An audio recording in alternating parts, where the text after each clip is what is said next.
Uma pessoa está perguntando quais seriam os sinais externos de que o corpo emocional e o corpo mental concreto do indivíduo estão se integrando entre eles. O sinal de que o corpo mental e o corpo emocional estão integrados é que o indivíduo não tem mais conflito entre o que ele pensa e o que ele sente. Então, o que ele sente está em harmonia com o que ele pensa e vice-versa. A maioria das pessoas são meio divididas nessas coisas, porque não tem esses dois corpos ainda unidos, não tem esses dois corpos integrados. Uma pessoa está perguntando como se reflete na vida prática o despertar do consciente direito.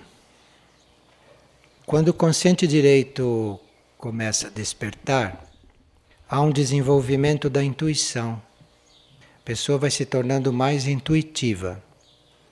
E isto dá uma tendência a resolver as coisas de forma simples, direta e harmoniosa.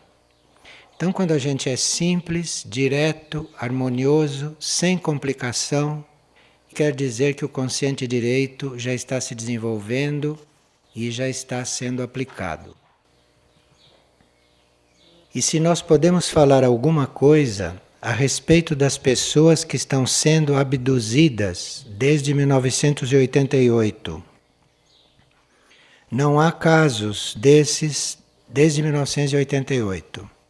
Existe uma repetição, uma insistência em uma propaganda que tende a diminuir o interesse das pessoas pelo lado científico, pelo lado sério, pelo lado real da presença extraterrestre aqui.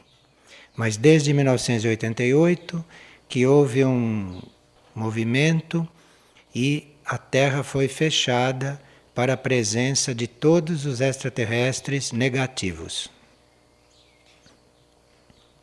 A pessoa diz que sente muita tristeza e pesar quando lê as mensagens de Padre Pio e que ela sofre quando pensa na dor de Padre Pio em relação à humanidade. Então ela pergunta se os seres evoluídos sofrem. Há muitos graus de evolução e existe um grau de evolução no qual a gente fica identificado com o sofrimento alheio. Então, no caso de Padre Pio, ele era bem identificado com o sofrimento da humanidade, por exemplo, com o sofrimento do planeta, por causa do serviço interno que ele exercia. Então, independentemente dos motivos próprios que ele pudesse ter para isso, ele era muito consciente do sofrimento dos outros. Isto é uma forma muito diferente de sofrer. Isto é uma forma de você estar dividindo com os outros aquilo que os aflige, de você estar transmutando uma parte daquilo que aflige o próximo, ou que aflige o mundo. Então é um sofrimento diferente. E quem faz isto a serviço, claro que pode fisicamente sofrer, mas não tem outros tipos de sofrimento. Sofrimento moral, por exemplo, não tem, porque aquele sofrimento não é dele. É um sofrimento que ele está absorvendo para transmutar e para liberar outros. Então é outro tipo de sofrimento. Não é o mesmo sofrimento de quem está sofrendo e que precisa de ajuda.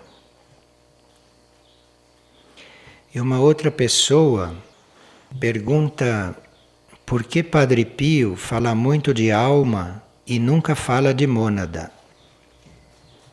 A constituição do homem é sempre ensinada e difundida de uma forma simplificada dentro das religiões mundiais, dentro das religiões de massa.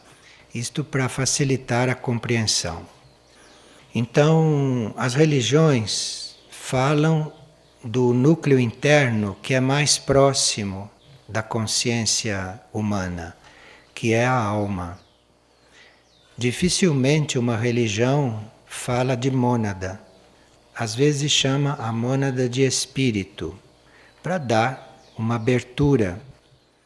Mas no cristianismo, de uma maneira geral, não se menciona mônada. Se diz espírito e se quer dizer isto.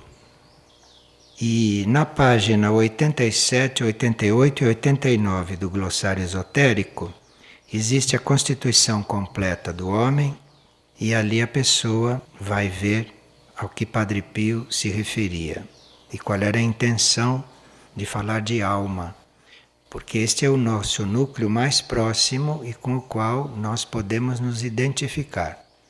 Depois que nós estamos identificados com esta alma, estamos já coligados com esta alma, então vem a coligação com outros núcleos. E quando a gente começa a coligação com outros núcleos, já não precisa mais das religiões formais.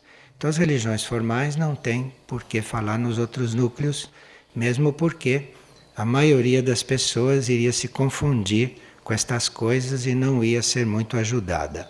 As pessoas precisam saber qual é o seu próximo passo e qual é a sua próxima ação. É muito raro que uma pessoa possa ter uma informação mais ampla de muitos outros passos além daquele, porque isto pode representar para alguns uma espécie de distração e uma ocupação com uma coisa que naquele momento pode não ser essencial. Mas essa constituição do homem mais completa, além da alma, sempre foi ensinada e a gente precisando encontra isso. Agora, Padre Pio, o papel dele era falar da alma e falar de Deus, de forma que mônada e corpos de luz e todas estas coisas não era a função dele. Que uma pessoa diz que depois que ela ouviu o coral ensaiando, ela quando anda por outros lugares, ela escuta internamente aquelas vozes, tanto na oca como nas montanhas, como no caminho que vai para o alojamento. E é maravilhoso, diz a pessoa, ouvir essas vozes do coral desta forma, acrescidas de outras vozes. É que o canto do coral impregnou todos os nossos níveis aqui em Figueira. Ele já está bem difuso entre os níveis. E quando uma harmonia, quando um cântico se estabelece em um nível, começa a atrair ali outras energias que correspondem àquilo. Então, se nós ouvimos o coral aqui, nós ouvimos a manifestação daquele grupo. Mas se ouvimos o reflexo daquilo no outro plano, aquilo é acrescido de todas as energias, as forças dos outros planos que combinam com aquilo, que fazem ritmo com aquilo. Então é claro que à medida que vai se interiorizando a percepção, o coral vai se ampliando, porque ali são outras energias que vão se somando e isso é um dos serviços não que se presta tendo um grupo destes, porque além do trabalho que executa no plano físico, nos planos internos, nos planos sutis, possibilita esta reunião de outras consciências, de outros ritmos, que se pode ouvir como vozes também no astral e no mental. Tudo que nós fazemos aqui no plano físico, no plano externo, ressoa nos planos internos. Então, se nós temos aqui um grupo trabalhando positivamente, aquilo nos planos internos não só se reproduz, como se amplia, aquilo aumenta em proporção e, portanto, aumenta também o serviço que aquilo presta. Aqui uma pessoa sente muita necessidade de nós tratarmos os outros com igualdade. A pessoa disse que esteve aqui todas as vezes que ela vem aqui, que ela nota uma diferença de tratamento para com certas pessoas e que ela então aspira muito por ser tratada igual aos outros. Nós no estudo dos atributos do monastério temos todo um grupo de atributo que se chama igualdade. que nós estamos estudando a cada mês um atributo e justamente deste grupo da igualdade só faltam 2 para ser estudados. De forma que a igualdade aqui é uma coisa que pode estar presente muito mais do que normalmente está, que nós já estudamos bastante esses atributos. Mas como esta pessoa está dizendo que não se sente tratada como outros que passam por aqui, que estão aqui, certamente na primeira oportunidade, nos 2 últimos atributos que nós temos que estudar, nós iremos aprofundar, ampliar e insistir neste tema. Agora, nós não podemos pretender uma igualdade perfeita e total quando agimos com os outros, porque para nós termos esta igualdade já incorporada, nós precisamos ter já, segundo os atributos desse grupo, uma maior aproximação com certos núcleos internos e termos certa aproximação com uma consciência maior ou com a consciência única. Porque nós vamos ficando iguais e nós vamos nos sentindo iguais e, portanto, tratando os outros com igualdade, é à medida que a nossa consciência vai se aproximando desta consciência única.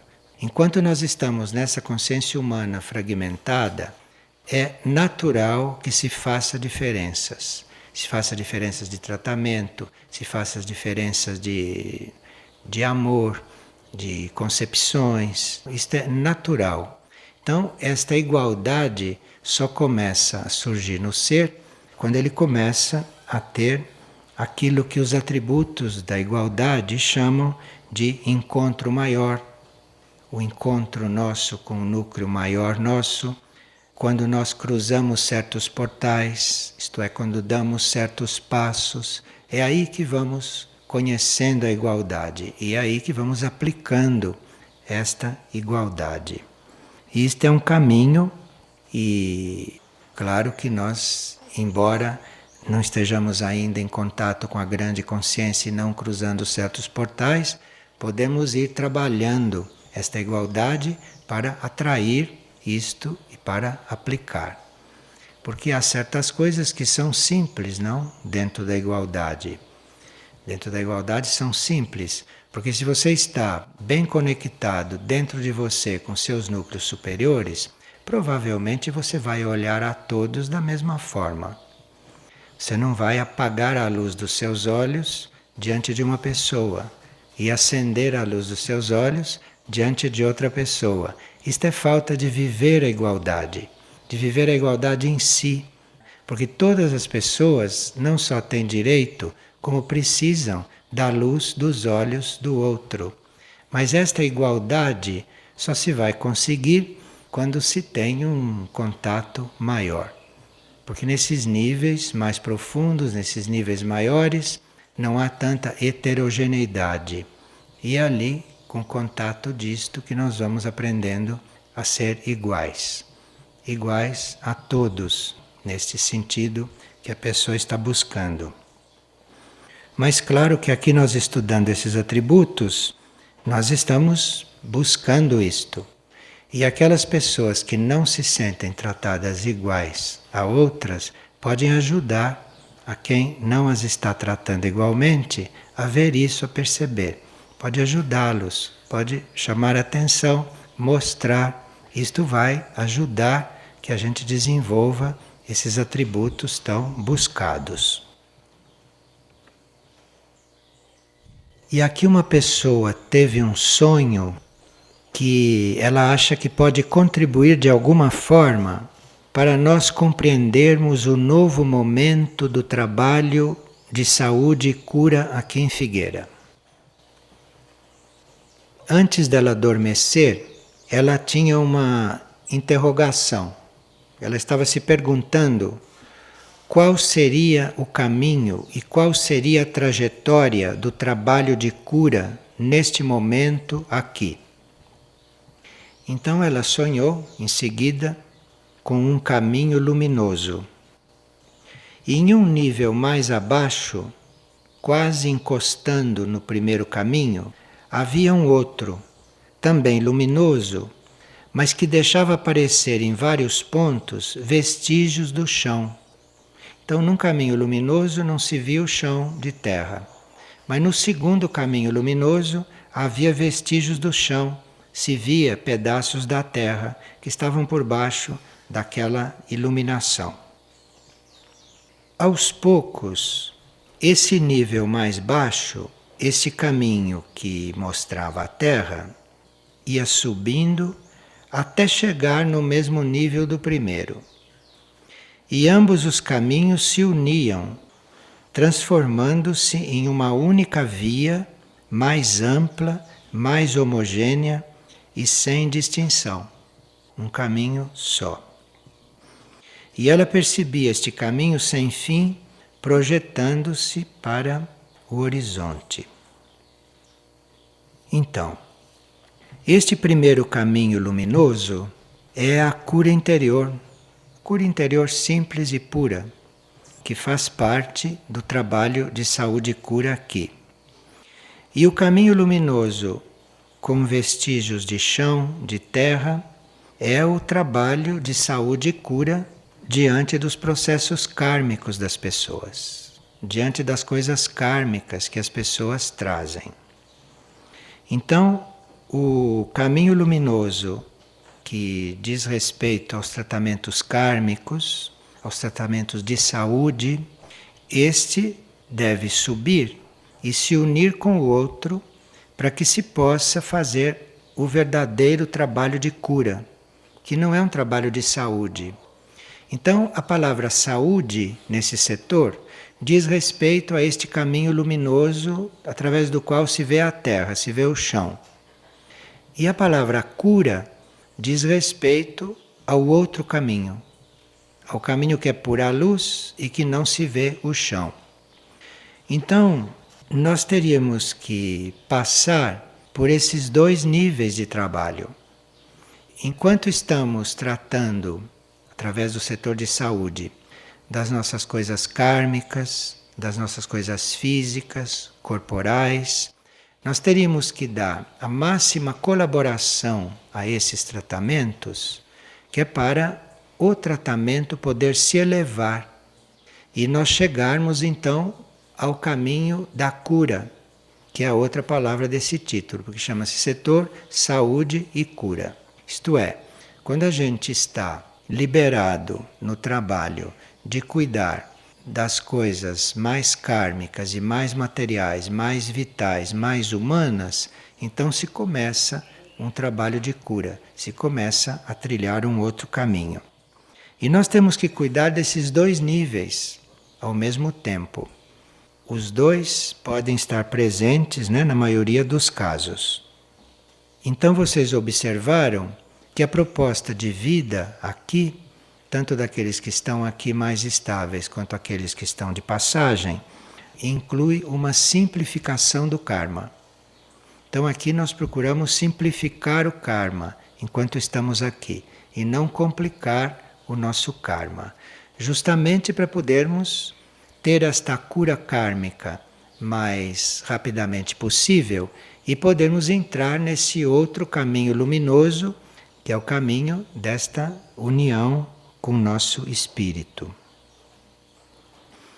Então, o setor saúde e cura aqui lida com esses dois caminhos, lida com esses dois tipos de processo, às vezes na mesma pessoa.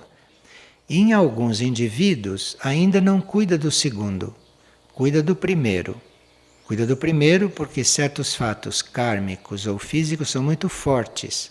Então tem que haver uma concentração neste primeiro. Mas o segundo pode estar presente. Se está presente na nossa consciência, também vai estar presente nos tratamentos, promovido pelos planos internos. E nós, quando estamos tratando com o indivíduo que está sendo velado ou está sendo tratado karmicamente, ou com processos de cura de saúde, nós podemos ter sempre presente a outra cura.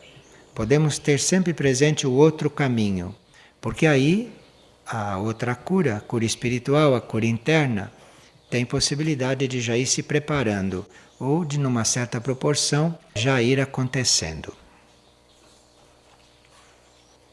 E uma pessoa diz que ela não tem condições de fazer o trabalho sobre si mesma, porque certas circunstâncias da vida dela não permitem. Isto não é verdade, não é real. E se circunstâncias externas não estão facilitando, não estão colaborando para nós fazermos um certo caminho, nós temos que aprender a não depender destas circunstâncias. Então, se essas circunstâncias são bem fortes, isso está acontecendo para nós aprendermos a não ficar dependendo disso. E nós fazermos o caminho independentemente de qualquer circunstância externa. Porque o caminho é interior e não depende de nada externo, até um certo ponto. E nós precisamos aprender a fazer aquilo que elegemos fazer e aquilo que devemos fazer, independentemente do que se passa em volta, do que outros estão fazendo, estão ajudando ou não. Isto nós temos que realmente aprender. E se o trabalho sobre nós mesmos for feito em silêncio, internamente, na entrega nossa a um ser supremo, vocês vão observar que o trabalho é feito, que o trabalho acontece independentemente de qualquer circunstância externa.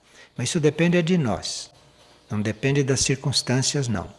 Agora, as circunstâncias externas podem chegar e tentar impedir alguma coisa, mas isto depende exclusivamente de nós, aceitarmos isto ou não. E nós não dependemos absolutamente de ninguém e de nada para fazer o trabalho devido sobre nós.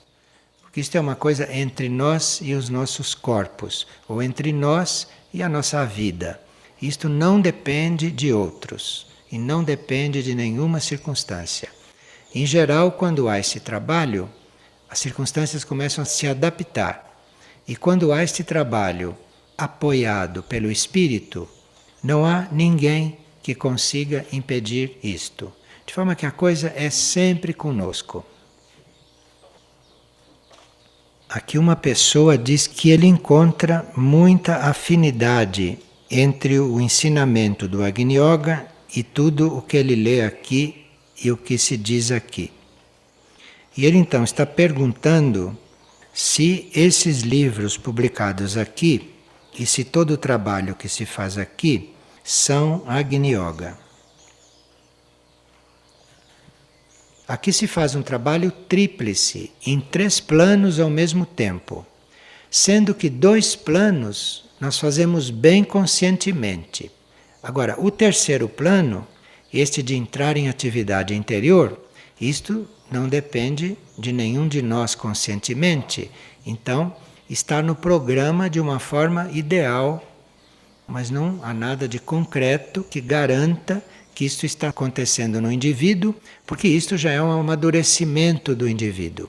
Isto já é uma etapa que não está sob controle.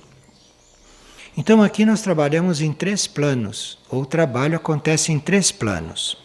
Num plano, nós estamos sintonizando a nossa mente com assuntos elevados, com assuntos além do normal, com assuntos que não são a vida corriqueira. Nós estamos sintonizando a mente com isto. E estamos procurando ter uma vida disciplinada, isto é, que permita que isto vá acontecendo com regularidade e que isto não fique acontecendo de forma irregular, ora sim, ora não. Então, a proposta é ter uma vida que nos mantenha permanentemente coligados com esses assuntos e com estes ideais ou com estas intenções ou com estas aspirações. É o nível do trabalho aqui. E há pessoas que conseguem se manter mais ou menos estáveis neste nível. O outro nível do trabalho aqui já é o desenvolvimento na pessoa dos dotes espirituais, das virtudes espirituais. E isto vem com a fidelidade, com a união de propósitos, com a decisão, com a regularidade do processo. Este é outro nível do trabalho aqui. Então, há pessoas que estão em um nível e pessoas que estão em um outro nível. Ou pessoas que estão nos dois, mesclando os dois e equilibrando os dois. Agora, este terceiro nível de atividade interior e da pessoa já está indo ao encontro de níveis profundos, isto é um nível que nós externamente não cogitamos dele, e isto é deixado no campo interno das pessoas. E cada um é que vai reconhecendo a sua posição dentro desse terceiro nível. Ele vai reconhecendo qual é a sua atividade interior, se a sua atividade interior é conhecida dele, ou se ainda não é, ou se ele está interessado o suficiente nesta atividade interior, além de tudo que ele já faz nos outros níveis do trabalho. E isto então é o outro nível aqui. Então, o trabalho que se faz aqui é um trabalho de síntese, é um trabalho de purificação nossa, dos seres, da vida, do pensamento, do sentimento, e isto é o que se faz aqui. Nós podemos começar nesse caminho a sentir as energias que trabalham nos planos acima da nossa compreensão e acima da nossa vida prática, e podemos começar a aplicar estas energias aqui nos patamares onde temos o nosso trabalho. Mas isto de nós percebermos essas energias e começarmos a trazer para cá é uma aprendizagem que nós vamos fazendo enquanto estamos no caminho. Existe um tipo de energia que não penetra na atmosfera terrestre. Porque na atmosfera terrestre há uma mistura muito grande de forças e de energias heterogêneas. Então, esta energia que não penetra na esfera terrestre e esta energia que tem que ser trazida para a Terra um dia, é esta energia que nós, no fundo, buscamos alcançar para trazê-la para cá. Embora nós saibamos que isto não é possível ainda.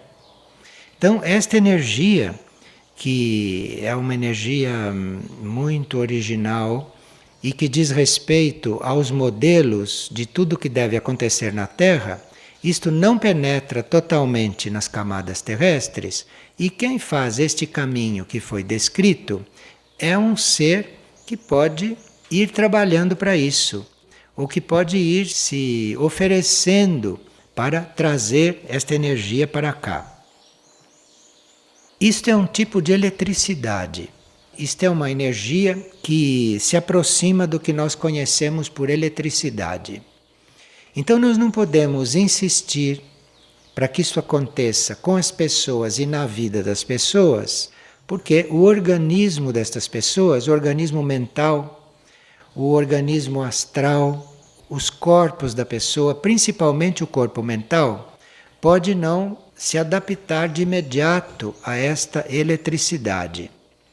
Então, na vida, nós temos que ter muito cuidado em manter sempre muito presente e insistirmos no primeiro e no segundo patamar, mas nesse patamar da atividade interior, nós temos que ter um certo cuidado e deixar isto muito por conta da pessoa.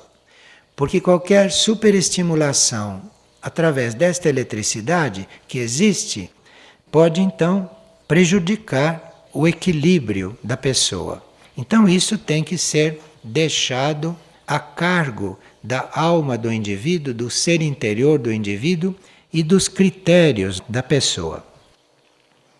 Isto que nós procuramos atrair neste terceiro patamar do trabalho, nesse nosso encontro com a nossa atividade interior, em palavras nossas, pode ser chamado primeiro de uma espécie de eletricidade e depois de uma energia material, porém lúcida, não cega. Não esta força material cega, que não sabe para onde vai, Nós temos que aprender internamente a selecionar com que tipo de matéria estamos em contato, nos planos internos, nos planos interiores. E isto nós chamamos de uma matéria lúcida. Não é a matéria cega que nós conhecemos, é uma matéria lúcida. Então, nesse patamar do trabalho, nós lidamos com eletricidade e com este tipo de matéria. E aqui, uma fortalece a outra, uma completa a outra. É esta eletricidade, ou este tipo de eletricidade que nós encontramos nesse terceiro tipo do trabalho, neste terceiro patamar do trabalho, que abre para nós os caminhos para nós contatarmos outros mundos, outras civilizações, seres da hierarquia que estão colaborando para todo este processo interior nosso. Então, esta eletricidade é que abre este caminho para nós. Então, nós podemos ver que estamos em contato com esta eletricidade, que é uma coisa muito abstrata e que não se vê, porque certos caminhos internos para nós estão se abrindo. Nós estamos percebendo que estamos nos aproximando de outras formas de vida, de outros tipos de consciência. Isto nós percebemos. Isto quer dizer que esta eletricidade está presente. E aquela outra matéria que nos cabe também trazer aqui para baixo e que com esta eletricidade ela é trazida, é uma matéria que fortalece a nossa consciência. Então, quando nós lidamos com este patamar do trabalho, nós não estamos procurando nenhuma coisa mental, nem emocional e nem etérica física. Nós estamos lidando com o fortalecimento da consciência. Então, esta consciência já deve estar nítida, já deve estar lúcida, esta consciência já deve estar bem determinada, esta consciência não deve estar em dualidade, não deve estar dividida, esta consciência já sabe o que ela quer e o que ela não quer. Então, é aqui que esta eletricidade se une com esta parte material mais lúcida e que este terceiro patamar do trabalho acontece. Então, a sua consciência se fortifica naquilo que ela tem que se fortificar e ela adquire um ritmo que nós chamamos de eletricidade, que permite abrir caminhos, que permite realmente trazer para o momento atual, para a vida de hoje, o caminho futuro, trazer aquilo que não está ainda aberto para a maioria. Esses são os 3 níveis de trabalho aqui. São os 3 patamares do trabalho aqui. Os 2 primeiros nós vivemos bem conscientemente e esse terceiro vamos entrando neste patamar à medida que vamos vivendo. Então a vida aqui tem que ser muito simples, a vida aqui tem que ser muito descomprometida, o mais descomprometida possível com coisas kármicas materiais, que é para este trabalho poder ir acontecendo. Muitos percebem isto, outros pressentem e outros começam a viver isto bem abertamente. E quem começa a viver isso bem abertamente se vê logo. Se vê logo porque está vivendo aqui, está cuidando de todas as coisas aqui, mas é evidente que aquele indivíduo tem outra vida. E se ele tem a outra vida já clara para ele, tudo o que está acontecendo aqui não o abala. Tudo o que está acontecendo aqui não o move da sua intenção, da sua posição e daquilo que é a sua proposta de vida. Então aqui nós não temos nenhuma proposta de vida para esta terra. Aqui não temos nenhuma proposta de vida para esta sociedade ou para esta civilização. A proposta de vida aqui é você conseguir estar na vivência destas coisas. Não é nenhuma proposta que as pessoas normalmente têm. É a proposta de vida aqui é que você entre na consciência destas coisas e que você possa então servir para trazer esta matéria lúcida, esta eletricidade, esses dons, não? Trazer isto tudo aqui para baixo, trazer isto tudo aqui para a vida. E isto vai fazer o trabalho que tiver de fazer em cada um, em cada ser, em cada alma, em cada mônada. E como isto é um processo interior, em alguns momentos isto vai agir na alma, em outros momentos está agindo na mônada e não se vê. Em outros momentos pode até estar refletido aqui, presente, até na vida externa da pessoa e se vê, porque a pessoa está num equilíbrio, a pessoa está numa harmonia que não é desta terra. Então a pessoa vai desenvolvendo tudo o que ela tem que desenvolver e na realidade ela está vivendo outra coisa. E na realidade ela está em conexão com outros patamares do trabalho, o que é muito importante e muito essencial para que se mantenha estes outros dois patamares da busca espiritual, da mentalização, da vida prática, da vida externa. Esse terceiro é muito importante para manter esses dois em ordem, para que se mantenha esses dois em harmonia. Então esse é o trabalho aqui.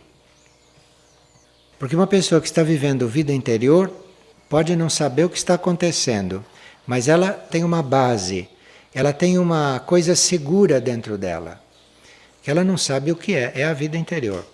Então ela está segura lá dentro, em diferentes graus, né, dependendo do grau de vida interior que ela tem. E esses graus de vida interior vão refletindo aqui fora, vão refletindo naquilo que a pessoa é, naquilo que a pessoa irradia, naquilo que a pessoa, enfim, manifesta. E aí se vê se ela está mais ou menos conectada com esta vida interior que está acontecendo.